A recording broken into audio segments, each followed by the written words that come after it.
Bismillahirrahmanirrahim. Assalamualaikum warahmatullahi wabarakatuh. What's up, guys?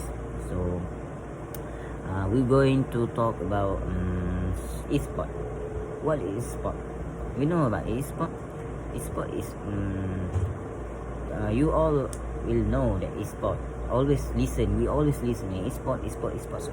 All the people will say e-sport, but we know that e-sport is during competition, playing game, join tournament like solos, fredo, penjahat, fight with other country to win. So that's all the simulation or synopsis about e-sport. So I will talk to you introduction about e-sport.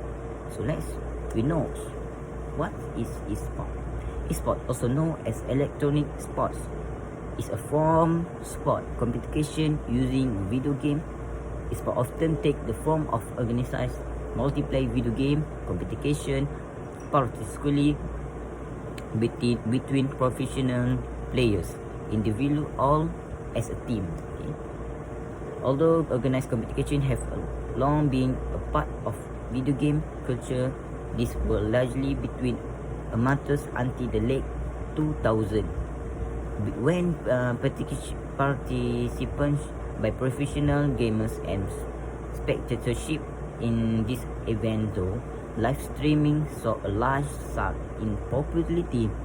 By the 2010, e-sport was a significant factor in the video game industry, with many game developers actively designing and providing funding for tournaments and other events.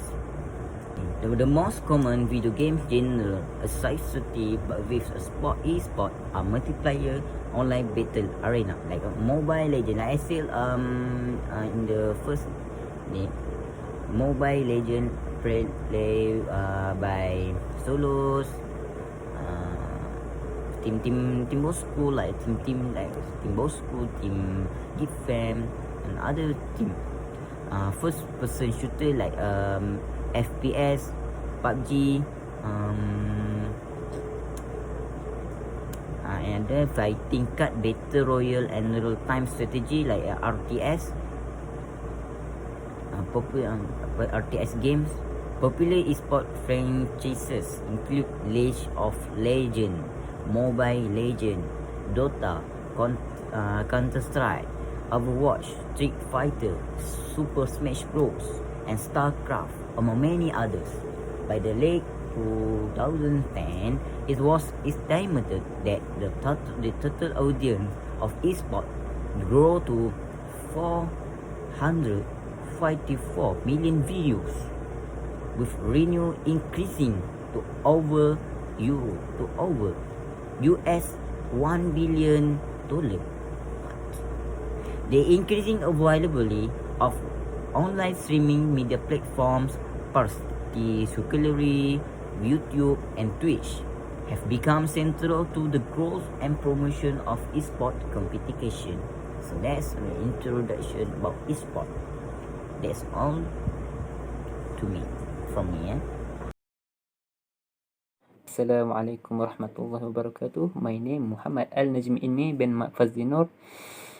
So, after we know about esport, we continue to know what the benefits of the esport. So, studies have shown that esports provides many of the same benefits of grass esport. Minus the physical exertion, there is teamwork, communication, strategy, sportsmanship learned through participating in organized esport.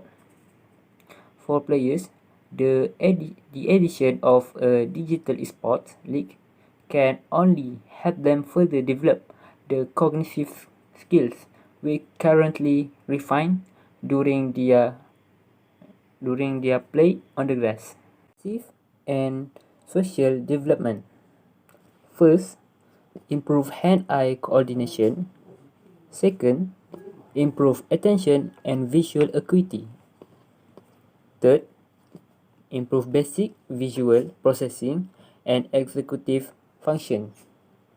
4. Problem solving and strategy skill development. I want to tell you something fact about this. The thing is, 71% of parent reports gaming having net positive effect for children boost to boost self-confidence and player socialization. And also another fact, 50% of gamers says gaming helps them connect with friends. I want to explain about problem solving skill. Research show that children that play video games have a far much better chance of navigating through complex psychological issues compared to those that do not actively participate in video games. Future job market. Playing video games can make students smarter and more employable across a wider spectrum of careers, including medical field, engineering, aviation, remote flying, computer science, and others more. Also, it can help strategic thinking. The thing is, sport can boost children strategic thinking, teamwork, communication, leadership, performance skills, and confidence building. And so that's the benefits from me. Thank you. Gaming is useful and it's not a waste of time. You have an advantage, so use it. Assalamualaikum warahmatullahi ta'ala wabarakatuh. My name is Muhammad Afiq bin Muhammad Nazri. I'm from class 2 Ibnu Kasir and my card metric number is DT070714/2020. Today I will discuss about 3 points of bad impact from esport. Firstly, I have aggressive nature of video games. Violence appears in a lot of video games, while a proven link need to be seen between violence in game and violence in actual life. There is evidence that show that violent video game in particular cause desensitization and moral weakening in individual, terribly lowering this individual ability to empathize. The most popular competition-based video games are all war or fighting team. If you are willing to let your team be exposed to a lot of shooting and fighting, you need to make sure they are aware of the ill effect of this exposure in the long run. Secondly, we got the threat of community involvement. Communities of video games players unfortunately support a lot of derogatory talk around the themes of racism, homophobia, sexism, and aggressiveness. Such talk is fueled by the combative nature of the game, the prevalent themes of aggression in the games, teen stress, and the lack of face-to-face communication. This can largely affect boys in teenage years who find that the freedom in gaming communities allow them to vent out their built-up anger in the shape of abusive and threatening language. A poll by Ranker found that a majority of the most played esport games, League of Legends, Counter-Strike Global Offensive, and Dota 2 support the most dangerous environment in online communities ever. Before you allow your teenagers to take part in sport, you must make sure they know how to get around this kind of negativity. Also, you do not want them to adopt this behavior. And the last point is the decision is yours and your teens. The choice is not that clear. Often, you may have to surrender to your teens' wish.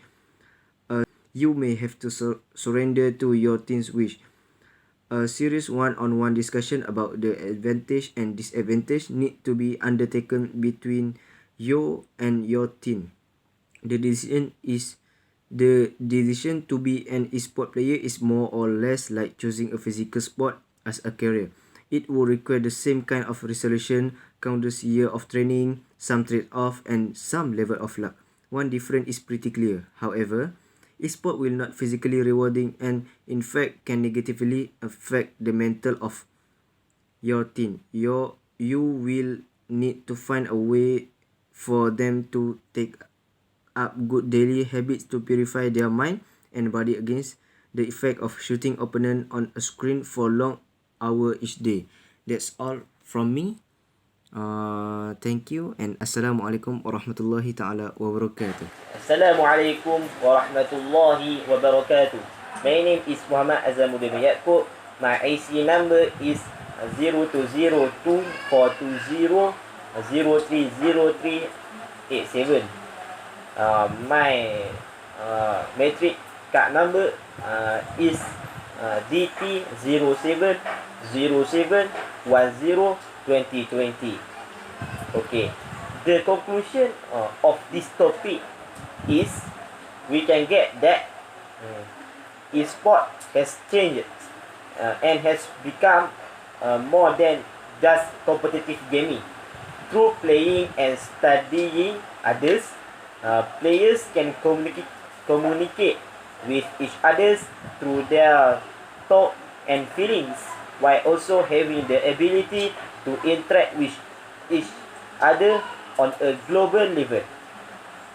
This is also allows the players and athletes to interact with each other, provide support for each other as they can communicate through the web and streams that they provide.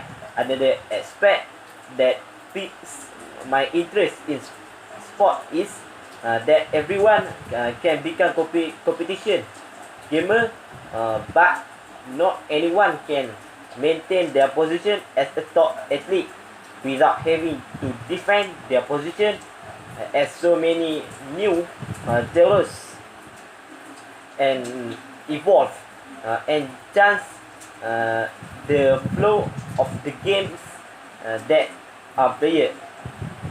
Nations like South Korea and China have highly influenced the e-sport industry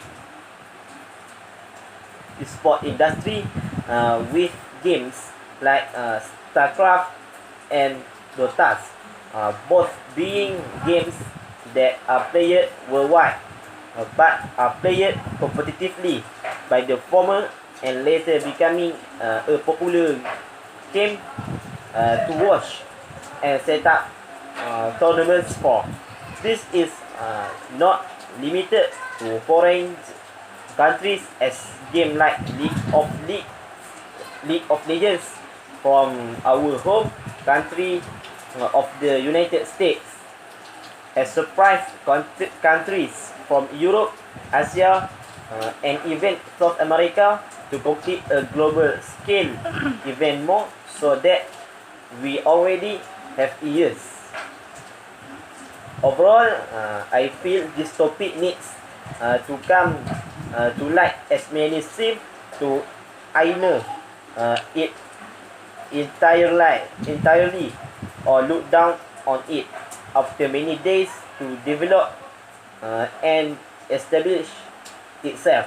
Is sport really something we cannot underestimate? That's all from me. Thank you.